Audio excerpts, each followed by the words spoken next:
Welcome to SVG-TV News for Monday, June 6th, 2016. I'm Lafleur Fraser with the details. Opposition leader Annan Eustace believes that a state of anarchy is looming because of what he alleges is impartiality in the justice system. On his party's radio show today, Eustace said that citizens feel that fair play is not being carried out in the justice system, and persons feel that disparity brings resentment and bitterness. Eustace claims that similar views have also been expressed in a recent lecture by Caribbean Chief Justice Adrian Saunders, who said the region's justice system is broken. Things are happening and there is no answer. I mean, it hurts when almost every Monday morning we get up here somebody has been killed or otherwise injured or damaged, and very little is done about it, if anything at all. People will say, well, he didn't say St. Vincent. But do you think he left out St. Vincent after that? I certainly don't think so. So let's not fool ourselves. We have a major problem with the question of justice in this country, and something has to be done about it. Eustace further questioned whether changes being carried out in the justice system, such as the need for the fiat to be given by the Director of Public Prosecution, is aimed at improving or impeding justice. It's designed to prohibit the justice system, not to improve it, to limit it. And we cannot sit idly by and allow this to continue. As he said, people at certain levels get away with anything that they do. And others who do much less find themselves going to jail or otherwise punished. Our society cannot operate on this basis. We cannot live like this. Our communities must have confidence in the system of justice that's employed in our country. Is the New Democratic Party ready for a re-election? This question was raised on the Hit Talk program on Sunday, June 6th. Panelist and barrister at law K. Bacchus Brown claimed that the 2015 elections was a travesty of injustice, as she highlights a series of events which she said took place in a number of constituencies. Bacchus Brown said, in her view, the Prime Minister is talking tongue and cheek in reference to his recent statement of the possibility of calling a snap election.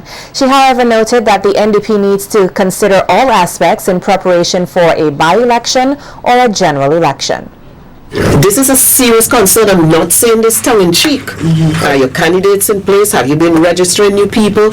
Are you prepared to deal with the issue of the inside agents where they really cheat? Let the people know. Are you going to get into those all the communities and know who can vote and who cannot vote? Because the way, to my mind, that they are able to manipulate it is that how is it possible to have a 100% turnout in polling divisions of the eligible people who can vote? Attorney at law and Vice President of the SVG Human Rights Association, Israel Bruce, is calling for more discussion on the soon-to-be enacted cybercrime law. In a recent telephone interview, Bruce said the act is neither all bad nor all good as it addresses pornography, particularly as it relates to children. It outlined in Section 15 that obtaining, producing, procuring, distributing, or transmitting child pornography would be a criminal offense. It also outlined that persons having child pornography on electronic devices can face stiff penalties, such as a $100,000 fine or 2 years imprisonment, or both, if found guilty. That particular Section 15, subsection 1B, talks about obtaining the pornography via the computer system. So if one was to go on the computer system and access child pornography wherever it is on the internet, it becomes a criminal offense, and one can face criminal prosecution and conviction for the same. He possesses child pornography in a computer system or on a computer data storage medium, so that even if you don't have it on your computer hard drive, you may have access it and just save it to your flash drive or save it to your microchip or your chip or what have you. Once once that information becomes available, then you can be pursued. It can be checked, and if it is checked, then you can be criminally liable. In Section 16, which deals with harassment and bullying, perpetrators can be charged for causing public ridicule or embarrassment by spreading false information. A person who uses a computer system to cyberbully intentionally or recklessly another person commits an offense. A person who uses a computer system to disseminate any information, statement, or image knowing the same to be false, and who A, damages the reputation of another person, or B, subjects another person to public ridicule, contempt, hatred, or embarrassment, commits an offense. The Human Rights Association will host a town hall meeting to inform the public about the law and to hear their views on it. As the prevalence of gun-related offenses continue here, Chief Magistrate Rachel Brown said she cannot allow such to go unnoticed without sending a strong message to offenders when they are caught with guns and ammunition without relevant licenses. Brown made the comment earlier today when Samuel Thomas, a 58-year-old laborer of Rose Place, appeared before her and pleaded guilty to the offense of possession of a firearm and 2 rounds of ammunition. As a result, a jail term of 5 years was imposed upon him.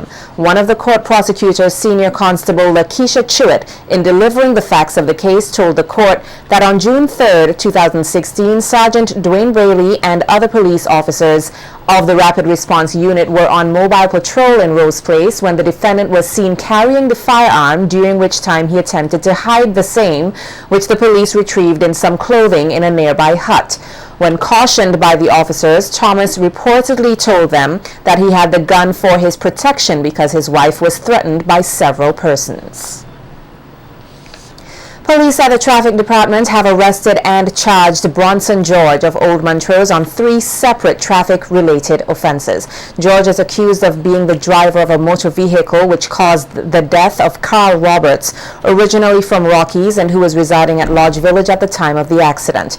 He was also charged for driving the said vehicle without being the holder of a valid driver's permit and also without insurance. Reports are that on May 8, 2016, Roberts, along with his common-law wife and their son, were sitting on a bench on the sidewalk when George lost control of the vehicle and slammed into all 3 persons. Following the accident, the 3 victims were admitted to the Milton Cato Memorial Hospital as patients.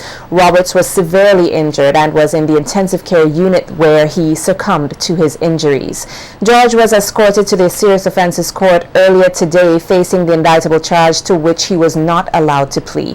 When the issue of bail came up, Senior Prosecutor Adolphus Delplesh objected to his bail and told the court that the accused had sent threats to a key witness. He was remanded into custody for 7 days in the first instance, during which time his bail will be reviewed.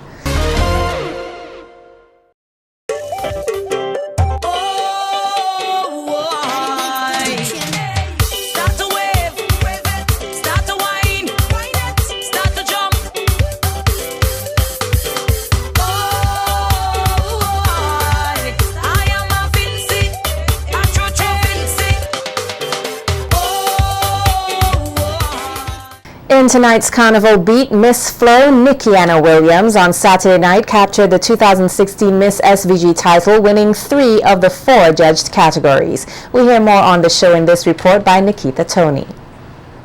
It was a night of passion and brilliance as the journey of 8 young ladies came to an end in an excellent showcase at the Victoria Park on Saturday, June 4th, 2016 at the staging of Miss SVG 2016. At the end of the night, contestant number 8 Nikki Anna Williams got the judges' nod and was crowned Miss SVG 2016. Williams won 3 of the 4 judge categories: Best Swimwear, Best Evening Wear, and Best Interview. Expressing her elation in accomplishing her lifelong dream of winning the Miss SVG crown, Williams said she is excited about what lies ahead and promises to represent all Vincentians to the best of her abilities. I think I'm still living a dream, but I'm excited. I expect to work hard hard. I've worked hard for Miss SVG, but the Miss Carnival pageant I have about 3 weeks, and I think that I have to push myself extremely hard. I know that I have a lot ahead of me because St. Vincent expect me to represent them well, and I do know that I am going to represent them well. I'm going to have to miss sleep again. I'm going to have to get some cuts and bruises from talent practice, but I am going to represent St. Vincent well. The newly crowned queen says she intends to keep her promise of not letting the crown get to her head, especially when it comes to her relationships with her pageant sisters. I want to continue a relationship with the other girls. We have started off on a good path, and I don't think that because I am now Miss SVG 2016 that it must just end there. I would continue to socialize with them. I will continue to build a friendship, a relationship with them, because I think that that is important.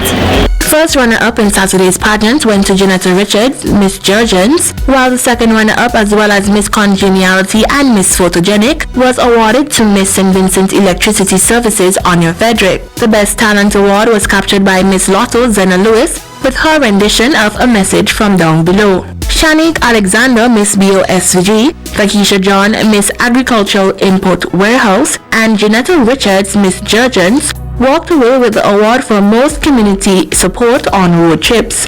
The Beauty Show's Committee Award for Most Improved Contestant went to Renisha Lorraine, with the Most Community Spirited Award going to Takesha John, Miss Agricultural Input Warehouse. Miss SVG 2016 Nikiana Williams will now go on to represent St. Vincent and the Grenadines in the Miss Carnival pageant, slated for Friday, July 1st, 2016 at the Victoria Park.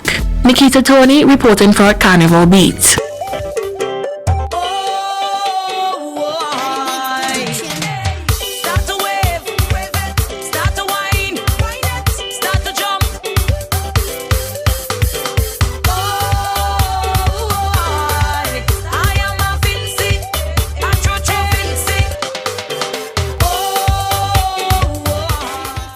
That was Carnival Beat this evening. Young Vincentian entrepreneur Sinus Hines has successfully launched his mobile app Conservi after having won the NTRC's I-Squared app competition. Conservi is a social promotions mobile app geared at connecting businesses with their customers. Persons who have the app will be able to see any promotions, deals, and events that are taking place at various businesses here in SVG. Hines says in creating the app, he wanted to cater for all businesses despite their financial background. A grace period of 2 months was introduced so that businesses can test the app and see if it's suitable for them. It's a social promotions mobile app that shows you deals and promotions based on category for businesses in your area. And just recently we've also added another feature which shows you events for organizers, organizations, or even businesses that's happening around you. If you really want to know what's going on in St. Vincent, then Conserve is definitely the application for you. And we are also very cognizant of the fact that not everyone has the same taste. So you may not like Carnival, I may love Carnival, and so from there we have incorporated a way for you to be notified for what you want to see. If you like parties, you want to be notified about parties, there's an option for that. If you like church events, you want to be notified specifically about church events only, you have an option for that. Boat rides, exhibitions, all of these options. You get to choose what you want to see. And for these businesses, for any business that wants to come on and you think that maybe it's a bit too much for you, really and truly, we really want this to be a platform for everyone. We want everyone to come on to benefit from it equally, and reach your customers, reach your users, and also we want the users or the customers to benefit from it. So for all businesses, you get a 2 months free period where you just come on and you see if it works for you. If it works for you afterwards, we can go into further discussions. The 20-year-old encourages young aspiring individuals to seek help and advice for their business ventures. He said that the internet is a very essential tool for gathering information easily and also creating market strategies. I would definitely say the best thing you can possibly do is try first of all. Try to see how much you can accomplish. Firstly, there are a lot of initiatives and a lot of programs out there whether it's locally here in St. Vincent or even regionally, that helps entrepreneurs. The internet is the best thing. You can find almost anything you want from the internet. And of course, thankfully, we do have the internet in St. Vincent. So, my advice would be, if you have this idea, either you can reach out to someone who you feel may be able to help or assist. There are a lot of very intelligent and smart persons in St. Vincent, and you can also do a lot of research concerning initiatives that can possibly help you in the Caribbean. Students throughout the country will soon be engaged in various activities to gain a better understanding about climate change and its impact on the environment. According to Red Cross disaster manager Julia Simmons, this will be done through a calypso and poster competition for students to be hosted in collaboration with the UNDP. Children are an important agent of change, and when parents and adults do not have the time to actually come and sit to a meeting, the children in the education system has that time and knowledge which they can take home, and they can implement change within their communities and within their home. This is part of the reason we will be going through the education system as well with a number of activities. So coming in the near future, we'll be introducing a number of these activities such as calypso competition, poster competition in the schools, and various other activities. Environmentalist Andrew Simmons commended the Red Cross on their project to teach the youth about climate change. He outlined that St. Vincent and the Grenadines has been an originator of environmental conservation through the Kings Hill Forest Act and the establishment of the Botanical Gardens in the 1700s. The first environmental law in the world was done in St. Vincent, the Kings Hill Act, which is the first environmental law.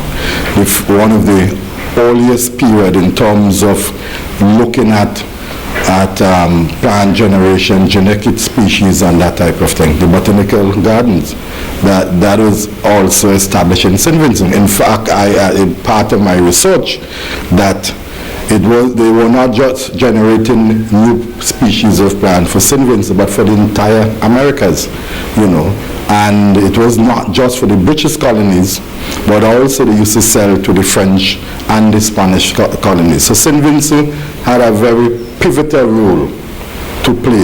To ensure that the opportunities for tertiary education are more available to persons, Careers Hazels Incorporated joined hands with the UWI Open Campus and distributed bursaries to 3 of its students. The handing over ceremony took place earlier today at the UWI Conference Room. Head of the UWI Open Campus, Deborah Dalrymple, highlighted that the financial aid would serve as a driving force for the students.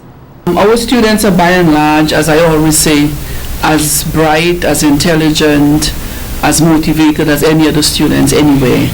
But we also know that our students are adults for the most part with responsibilities of work, of school, of marriage, of relationships, of children. And sometimes that little financial help makes a difference between doing 1 or 2 courses or taking a leave of absence. I'm sure our students will agree to that. And we are very therefore happy for that very reason, that is a bit of a motivation, a little bit of getting you one step closer to your goal. And we are very, very we're appreciative of Careers Hazels offering this bursary. And this is going to be an ongoing activity, which I'm sure Mr. Providence would want to review with me from time to time, but we are hoping that it will continue, well into the future. One of the recipients of the bursaries, Lornette Moore, expressed her gratitude for the assistance, which she says will defray some of the costs of their tuition fees. Pursuing a higher education is not an easy task, as it is highly costly. However, we do it with one goal in mind, which is to obtain a certificate or degree. The University of the West Indies Open Campus has made it less challenging for us to do just that. So many students feel hopeless at the thought of not being able to afford a university education, and many give up looking for sources of assistance. We are incredibly grateful to the proprietor, management staff of the Careers Hazel Inc. for falsifying this mystery, for letting students around the island know that if they want to pursue a higher education, rarely will financial matters hold them back. This brochure will assist us in deferring some of the tuition fees, which will give us an opportunity to spend more time on our academics.